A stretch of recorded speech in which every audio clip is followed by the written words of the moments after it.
In today's episode, it is a true celebration. So we are honored to welcome a powerhouse in the music industry. Yeah. A Grammy-winning artist whose voice and vision have shaped the sound of a generation. Yeah. He's not just a performer. He is a storyteller, a trailblazer, Okay. and an icon in his own right. You feel me? Yeah. So, please and gentlemen, welcome Rose. Welcome, Rose, good evening, sir. Good evening, Hamdis. How are you? How are you feeling? I'm okay. How are you guys? Okay, so we are going to have a few questions, and it's going to be based on the way you felt about the Grammy and whatever. Okay. So I want to start with asking you, Rose, where were you when you were told that you won a Grammy? Where were you at the moment? I was home by the time we received the news, but by the time I received the news in the morning, because there was a lot of pressure, so I just slept throughout the night. Then I woke up to the news in the morning because I couldn't watch the set. There was a lot of pressure. Yeah. Okay.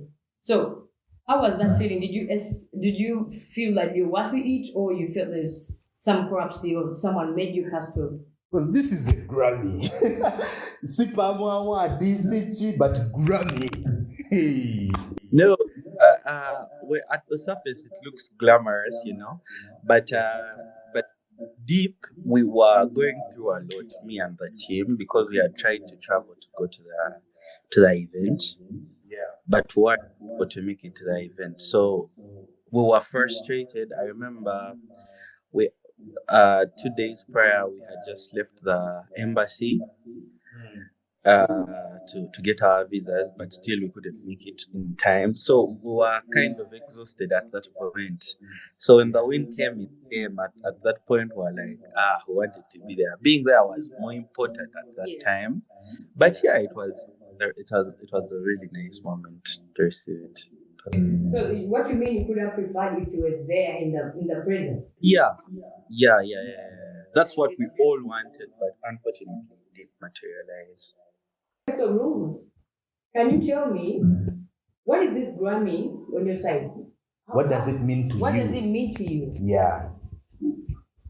No, it just simply means that we're on the right path, and whatever effort we put in, it finally paid off, because it found us at a time when I wasn't putting out a lot of music. I was kind of like not doing a lot, but it was more of like a reminder of like what you're doing is actually good. People can actually listen, and I think after releasing a lot of music after that. Yeah. To me, like when I saw, because when you hear that someone has won a Grammy, Ugandan has won a Grammy, even if you went to the Google search bar right now, everyone is searching how many Ugandans have a Grammy. It is going to be run. Yeah, and how does it feel to be one of the two? I think there are two now. Like, you are one of the two. We've got to know what it means to you personally. What do you think it means for the Ugandan music industry at large? For the Ugandan music industry, I feel like it shows that we have what it takes to compete at a global stage. Because if you look at the album, the Alkebulan album, it consisted of the Remas, the Thames, So it was kind of the Ugandan industry competing with other industries, and it showed that we can compete. So it shows that our industry has the right quality to compete. Yes, we are up there. So after hearing that, I would like you to take us back a little bit on where you find out that music was part of your journey. Something you have inside you. When did you know this? When did you start? Let me see. It was around, I think, secondary, senior one. It was, but no, I think it goes up to primary, because even when my parents got to find out that I'm doing music, no one was surprised. Okay. So no one was surprised, because I was that music guy, that music guru. Those people that used to write the lyrics in the books, like there are some people that had books full of lyrics. I'm the one who teachers were used to not having notes but having lyrics, not of songs but of like original songs, not like the artists of the time, like original music, and a teacher could tell that I was writing a song, and they could tell me to stop. Okay. So since since then up to now, it has been part of me. So do you feel like it was worth it? Is it giving? Yes. Until that is where the Grammy justifies all that chaos and all that. That is where it justifies. Yeah, you get it. Because a lot, you need to realize that it's Uganda's first. East Africa's first. Okay, so it was to be the one, because a lot of people are writing music while they were young. A lot of people were doing stuff who are really interested in the music, but have not this milestone. So if you reach there, you feel like, okay, I'm blessed to be in this position. Indeed, you're younger than most of people did get that. True. Yeah. So this Grammy that you won, it was in the songwriting category. So this is something that always fascinates me, whereby you find that this one is the best songwriter, this one is the best song of the year, things of that nature. So if you can take us through your songwriting process, do the lyrics come first, then the melody, or the beat comes first, then the lyrics? What's the easiest way you go about Do it? you get the idea from maybe anywhere, or maybe, I don't know, from the influence home, or it's all about you? Like, tell us, how do you come up with this? When it comes to songwriting, I feel like there are way more talented songwriters than I am, because I get fascinated someone writing a song straight off a guitar, a piano, because I'm not that kind of writer. I'm a kind of writer where I need a beat first. I can't write without I need a beat first. So are you this type of person that puts things down on a paper, or you can make anything with a rhythm? No, it has been it has been a long time since I last wrote a song like with my hands. I like put everything in my head. I arrange everything in my head. There is this guy, there is an American guy, rest in peace, G Swald. This guy used to flow. He used to write songs in the studio, but he used to freestyle, like for something like an hour. Then he tells the producer, hey, do something with that. Yeah. So you're that type of person? Yes, my songwriting always begins with a freestyle, then I arrange it. Yeah, so it mostly comes. That's why sometimes you feel like it comes from nowhere. It comes from sometimes how you're feeling at the moment. Yeah, that's what go creative wise. So it's a mixture of a lot of things. Just having control. That's the hardest part, to have control and to know to have that ability to know that this is good and this is not good. Like, I like this, but I don't feel like it will work. So it's just having that bit of control of the chaos, right? On that, I want to ask you, what song did you make and you feel like it didn't do well as you expected? Let me say, like the songs I've sung myself. Yeah. Your own The song, yeah, like the song you did, and you're like, I expected it to be something, but it didn't work out as expected. It didn't come out as expected. It didn't work for us. And you what you need to understand, a song comes out mostly when you're already tired of it. That's when the song comes out. You're just getting rid of it and just let me put it out there, because at the point you release a song, you already have songs that you've fallen in love with, that you're actually working on, unfinished songs. So you feel like even though you put out a song and it doesn't work out, you feel like, nah, I still have these bangers on me. So you don't get what you don't. So, as someone that you have a very nice taste of music, I'm sure you know what's good and what's not good. Is there anything you've listened to out there and you're like, man, I wish I am the one that wrote that song? No. Did you say no? No. Why do I say that? It is because, man, when it comes to like the writers and people that love music, everyone feels like whatever they pen is the best. Yes.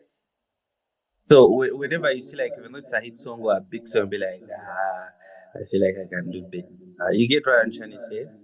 But unless when you say that there are some kind of artists that you be like, okay, now this one is is better or is good. For example, if you listen to like Burna Boy, you feel like he's, I don't know, not miles ahead, but he has experienced stuff that you haven't experienced. I enjoy that kind of music whereby if it's love, I want I don't feel like there are those love songs, but I feel like if someone talks about an experience that you've probably never gone through and is the only one that can understand it, you kind of connect with it. Yes, because those guys, yeah. You can go on. You can go on. Yes, what I'm saying is like those guys, if like for example, these kids that rap that are in the ghetto, I've never been in the ghetto my entire life. So if you like see the way they join words, It's different. the way they tell their The way story, they bring out the message. Yeah.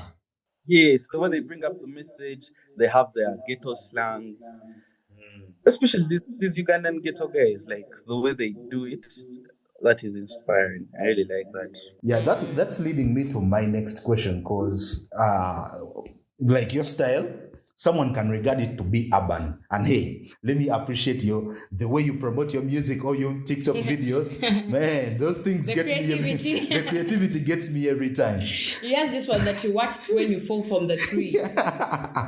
Actually, not one, not two, because I've been binge watching to see the visual hook that is going to be in the next one.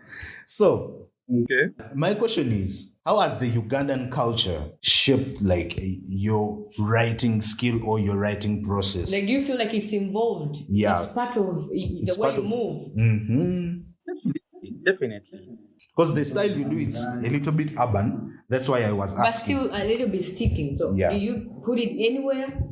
No, I feel it's urban. I feel like it's urban because the where the Ugandan culture comes in, it's the Luganda aspect.